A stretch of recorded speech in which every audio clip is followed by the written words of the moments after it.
Une autre question d'internaute, on revient au sondage. Qui, selon vous, pourrait être le troisième homme de cette élection présidentielle? Ou la troisième femme? Ah. Alors, d'abord, il faut être très prudent, hein. Même si on a des tendances qui se dégagent aujourd'hui, le duel, effectivement, semble s'installer entre François Hollande et Nicolas Sarkozy. Rien n'est joué, rien n'est fait. Il y a ce qu'on appelle trois challengers qui se détachent derrière, hein. Marine Le Pen, qui oscille entre 15 et 17%, François Bayrou, entre 11 et 13%, et puis Jean-Luc Mélenchon, plutôt en dynamique, qui a franchi dans un institut la barre symbolique des 10%. Il fait une belle campagne, Jean-Luc Mélenchon, par exemple.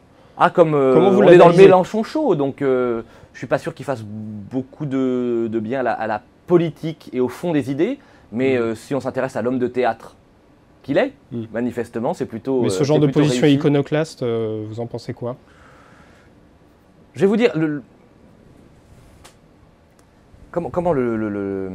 la posture populiste, moi je pouvais la comprendre, j'y ai même adhéré quand j'avais 17, 18 ou 20 ans.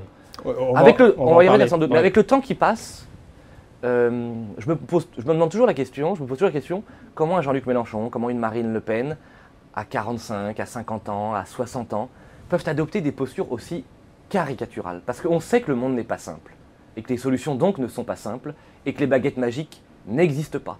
Et que la politique, si on veut la faire de manière sérieuse, nécessite le compromis, la crédibilité et la solidité des propositions. Pour autant, je ne porte aucun jugement moral et je n'ai aucun mépris pour celles et ceux qui peuvent être tentés par ces votes-là. Chacun est libre. Alors on a plusieurs questions qui nous arrivent sur le FN. Pensez-vous que Mme Le Pen puisse être au second tour? Le FN fait régulièrement entre 30 et 50% de voix de plus que ce que lui accordent les sondages. Alors, cet internaute avait raison, mais il y a 10 ans.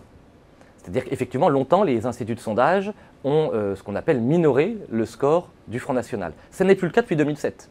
Ça a été même l'inverse. En 2007, Jean-Marie Le Pen était estimé dans les 15 derniers jours entre 14 et 17% des voix. Il a fait 10%.